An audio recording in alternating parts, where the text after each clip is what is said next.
This episode of Outlines features the murder of a child, and as such, listener discretion is advised. Today we begin with a photograph.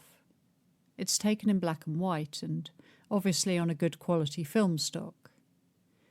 You can tell that by the lack of visible grain, the softness of the greys. In the photograph stands a girl. She's in a garden in what appears to be midday light, and though the sun seems bright, the camera hasn't quite blown out her right-hand side. Her left, especially her face, is in shadow, though you can still make out her features. Her eyes are angled down towards the ground. Her hands are resting gently by her side, fingers slightly curled. She has a sweep of dark fringe over half of her forehead, with short curled hair appearing from underneath a beret. Behind where she stands there are trees and bushes, spaced so that you can see through them to the tops of lightly coloured houses. Her back is turned on a line of neatly snipped and blooming roses in a narrow flower bed. The grass looks recently mown. You can feel the heat of the July sunlight, hear the birds, the lazy rustle of the leaves, smell the sweetness of the flowers, the grass, the slight scent of the sea, that distinctive tang which hangs on a breeze as it drifts inland from the channel. The garden is in Dilly Lane, in Barton-on-Sea, just a few streets away from Hampshire's south coast. The girl has spent the weekend there at the home of her grandparents, Major Cyril Laker and his wife Winifred, and that afternoon she is to return to her boarding school in Maidenhead on the 3:25 train from Southampton to Reading. In the image she looks smart but comfortable, her skin clear and smooth. We know the colour of her clothing, that she is wearing brown moccasins with a buckle and a grey blazer on top of a blueprint dress. We know this because this photograph was taken on Monday the 29th of June 1964, the day that the girl in the photograph, 15-year-old Yvonne Patricia Laker, was murdered. We know that behind the camera stands her grandfather, Cyril, who had been charged with taking the image for Yvonne's father, Peter Laker, a military sergeant stationed in Singapore at RAF Tenga. Instead, though, within days, you could find it reproduced in newspapers nationwide.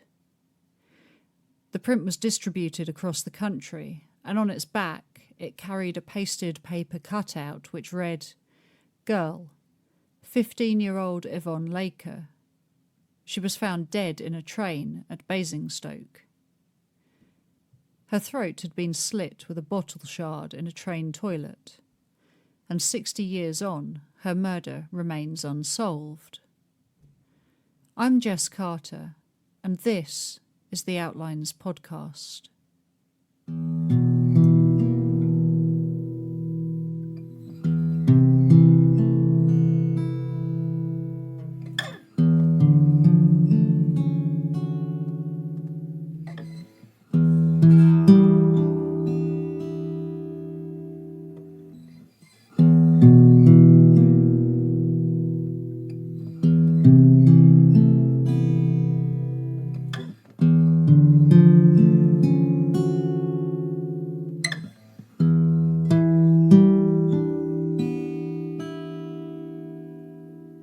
We'll begin on Monday the 29th of June, on the 3:25 train as it left Southampton Central Station with Yvonne on board. She was sitting in the second-class compartment of the first of 3 coaches on the train. Her grandfather Cyril, who had taken her to the station, said, "I recall no one being in the compartment but her when the train pulled out. It was an open Pullman carriage.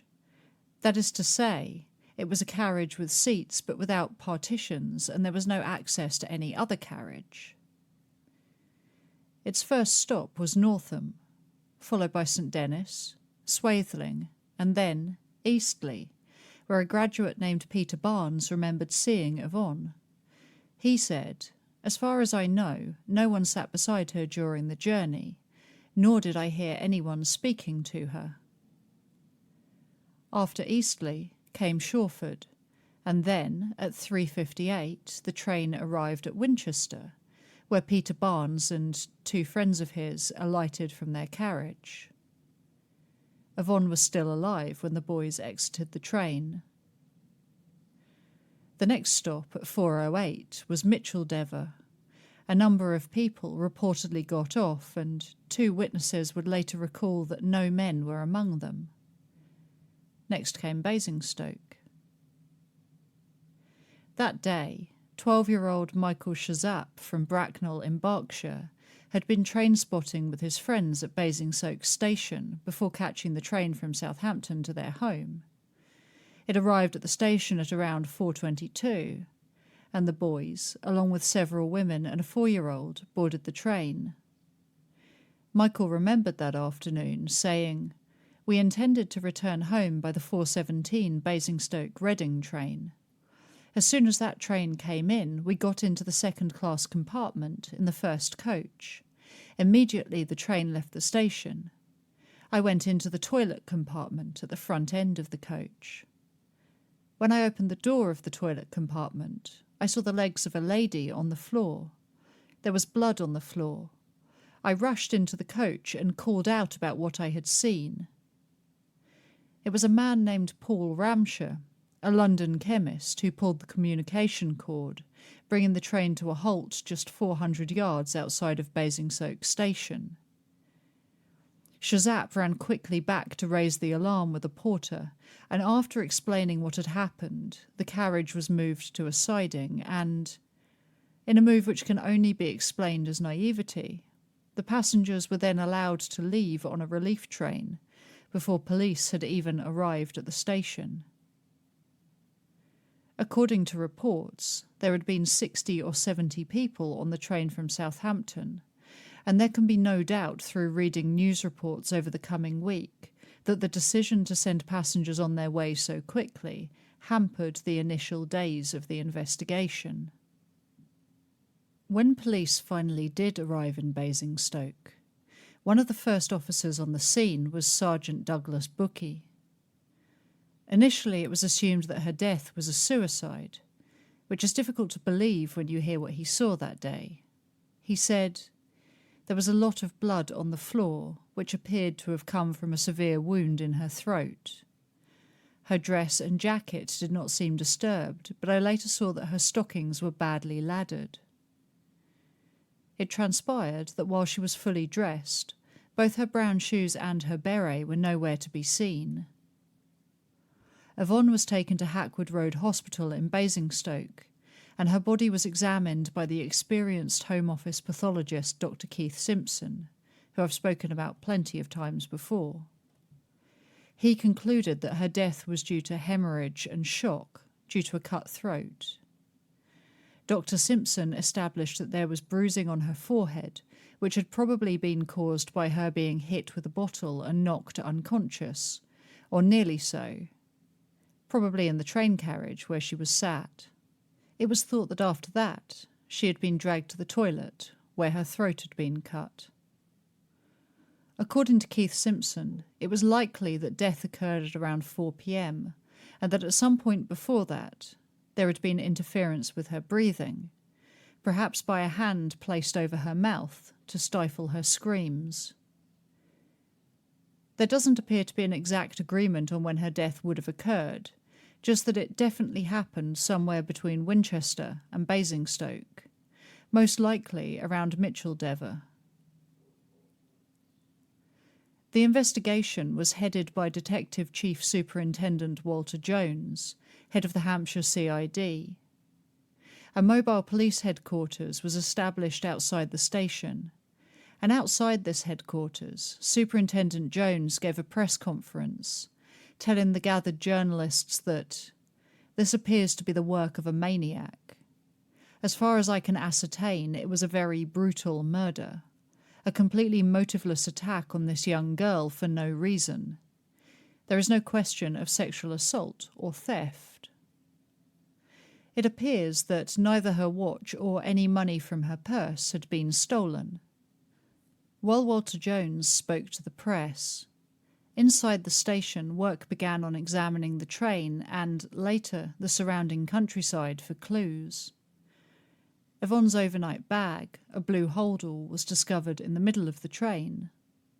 There were pieces of broken glass next to her body and in the carriage itself. By the following day, as teams of police officers with lanterns and tracker dogs had worked through the night to scour the railway line, more glass had been discovered.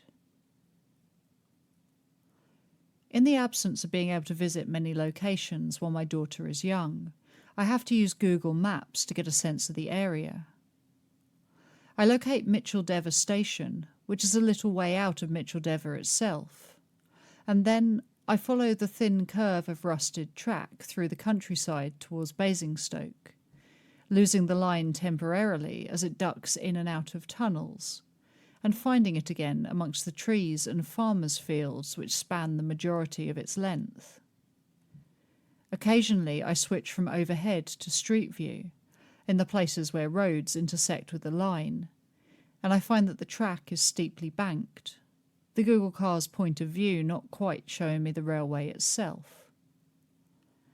Eventually, it passes through the village of East Oakley, temporarily running in parallel with a public footpath, and then, from there, it meanders into the centre of Basingstoke, where it reaches the station. The line I'm following is apparently around 13 miles in length, and it was along that track, about 3 miles out of Micheldever, that searching officers would find Yvonne's shoes and her beret, along with the fragments of glass, some of which they believed came from the bottle which killed her. Despite their diligence, large pieces of the apparently improvised weapon remained missing. These included the neck and the greater part of the label. It was believed that the neck was the piece used to kill her. Despite the missing shards, there was still enough there to identify it as a half bottle which had once contained Quester sherry. While the search for clues on and around the train carriage where Yvonne died had proved fruitful, police were having less luck in locating all the passengers who had been aboard the train. While 40 or 50 came forward quite quickly, another 20 weren't immediately traced, and so, on the Monday after the murder, police rode the 3:25 train to interview passengers. Of special interest were a young couple who they thought may have been in possession of information. The couple were eventually traced and ruled out. Brian and Angelina Lilly had failed to come forward earlier because they didn't believe they had anything to add to the investigation. This seems to have been a common problem for the police and prompted Chief Superintendent Walter Jones to tell the papers, "The whole investigation is being impeded by the slowness of finding these people." He was of the belief that if all the passengers could be interviewed, their stories would neatly point to a lone male. He said, "These missing passengers must come forward so we can fill the empty spaces on the murder train." Murder train. Even the police couldn't help but use sensationalist language, feeding the newspapers their evening headlines. By Wednesday the 1st of July, 2 days on from the murder, Yvonne's parents Peter and Ursula had arrived back in the country from Singapore, where they lived with her youngest brother. She had another brother who was 13 years old and at a boarding school in Oxford. Yvonne herself attended the Convent of the Nativity, a private boarding school in Maidenhead in Berkshire. There's not a lot of information on her family. They appear to have kept themselves very private following her murder, but a little research shows that the Lakers did have a link to Maidenhead. It appears to be where her grandparents Cyril and Winifred lived before their move to Barton-on-Sea. There's a website dedicated to the Maidenhead Scouts, which describes Cyril Laker as a Catholic, saying that in 1955 he had been instrumental in setting up the 19th Maidenhead Scout Group, and that he was a DC Scout for the area. As for Yvonne, I believe she was born in 1949, but there are no birth records for her on Ancestry, and while I can't be certain, it's likely that this is because her RAF sergeant father was stationed overseas at the time she was born. Her family were met at London Airport by a customs officer, airport police, and an RAF officer, and they were taken into London. While they began to try and come to terms with what had happened, the investigation was continuing. As well as Yvonne's hold-all, several other items of interest had been recovered from the railway carriage. These included a letter addressed to David Manders, C3, though the envelope was missing an address. Inside were torn pieces of a birthday card with the message, "To David with love from Barbara and John." It probably won't come as much of a surprise to know that despite the paper's best attempts to make this card sound like a good clue, the killer had not left a nice, neat note with his name for the police to piece together, and it did not take long for the writer of the card to be found and cleared. It had been written by a Coldstream guard to a 17-year-old boy at Marlborough College and left on the train some days earlier. There was, however, an item of interest which couldn't be so easily dismissed. This was discovered in the carriage in which Yvonne had been sitting. Some reports place it as having been on the seat behind hers, though there's a chance that this was just fanciful reporting. We do know for sure, though, that the package was a brown paper bag with a reinforced base, and that inside was a greaseproof paper wrapper labelled Midland Dairy-Made Farmhouse Bread, containing a cucumber and lettuce roll and a partially eaten packet of crisps. Excitingly, this specific brand of bread was only manufactured in the Midlands, specifically at a bakery in Eastwood. And so, when no one came forward to claim the lunch, detectives began to think that it might be an important lead. Superintendent Jones told the papers that "We are making inquiries in the Midlands to try and trace its origin, but we would like any of the train's passengers who saw this bag, or the man who carried it, to come forward." The bread was reportedly only supplied to co-op societies at Long Easton, Langley Mill, Ripley, Pleasley, Grantham and Selston, a relatively small area. In Grantham, police were seen asking bakery shop assistants and bread van salesmen if they remembered selling the bread to someone who was not one of their regular customers. For days, the papers were filled with the find. There were reports of an intended television broadcast appealing for information, pleas to wives who may have packed their husband that particular lunch, and even talk that the police might need to examine the books of every roundsman in the distribution area in order to find their man. Except that it appears as if before the investigation could reach this stage, something unexpected occurred, and the Midlands connection appears to have never been mentioned again. It was July the 2nd, and Mrs. Elizabeth Stuart Nadler of High Point, Ditton Hall in Farnham, Surrey, was at home when she heard a knock on the back door. She opened it to find a man in his mid-20s standing there. The left side of his face and his left hand were both covered in blood. His shirt, too, was blood-stained. He told her that he had been struck by a car which had failed to stop, and asked if she could take him to hospital. Mrs. Nadler agreed. On the way there, the man asked if she could stop at a pub, and he went into the backyard, apparently to ring his wife. He was acting erratically. He came out almost immediately and went to the backyard of another pub almost opposite. Again, he quickly left the backyard, this time disappearing off on his own down the road. According to an article from 2008 in the Daily Echo, one of the only contemporary articles I could find on Yvonne's murder, that evening, police caught up with the man and, contrary to the story he told Mrs. Nadler, he was arrested in Farnham for what was described as motoring offences, but appears to mean that he was driving a stolen vehicle and crashed it into a tree. At least, he was reportedly charged with stealing a car belonging to a Mr. Moss. It was while he was at Aldershot Station, before he was due to appear at the Magistrates' Court, on July 3rd, that he spoke to a policeman named Ronald Lammercroft. The man was agitated. Some reports say that he was worried and even that he had been crying. PC Lammercroft recalled, "I asked him if he wanted to tell me anything and told him now was the time to speak. He said, 'I want to tell you something, not to do with this lot. Something else. That train murder. I think I know who did it. I was on that train.' He was asked why he had not come forward earlier and replied, 'I read it happened in a crowded train. As there was only us there, I didn't think it could be the same one.' This confession was startling because before that point there had been no indication that the man arrested for stealing a car had any involvement whatsoever with what had happened on the Reading train a few days earlier.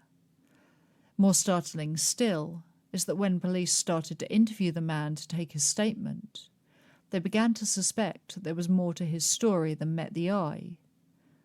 Indeed, by the time he had finished, they were convinced that he was the murderer. He was transferred to Basingstoke Police Station, and later a police van was seen going around factories, farms and shops in the area, collecting up volunteers for an identity parade. These volunteers were potentially witnesses, people who had been on board the same train as Yvonne. On Wednesday the 8th of July 1964, the man appeared at Basingstoke Courthouse. He was taken in through a side entrance under a blanket, as outside women and children crowded about the area. When inside, he sat there handcuffed to a police constable. He was slim and dark-haired, dressed quite smartly in navy trousers, a grey jacket and a white shirt without a tie. The hearing took only 5 minutes, during which the man said nothing. Silence was a lesson learned apparently just a little too late for 27-year-old Derek Pye, a husband and a father of 3, an unemployed farm worker from Hyde Road, Long Sutton in Hampshire. Without his admission of having been on the train that day, it is unlikely that the police would have identified him as a passenger, nor would they have believed him responsible for the murder of Yvonne Laker, though, as I told you at the beginning, this is an unsolved case. Derek Pye would eventually be found not guilty. If you want to hear what led police to their conclusions and how the case played out in court, you'll have to wait for the second part to be released. I'm aiming for 2 weeks' time, but it might be sooner or it might be slightly longer. I'm afraid I can't be more specific at the moment. If you like the show, then please consider going to www.patreon.com/The Outlines Podcast and subscribing. You can sign up monthly and cancel at any time, or for a one-off amount you can subscribe for a year. If you're not in a position to do that, but you'd like to help, then please consider rating and reviewing the show via whichever platform you're listening to it on. Thanks to everyone who has listened since my return, and I look forward to reading your feedback.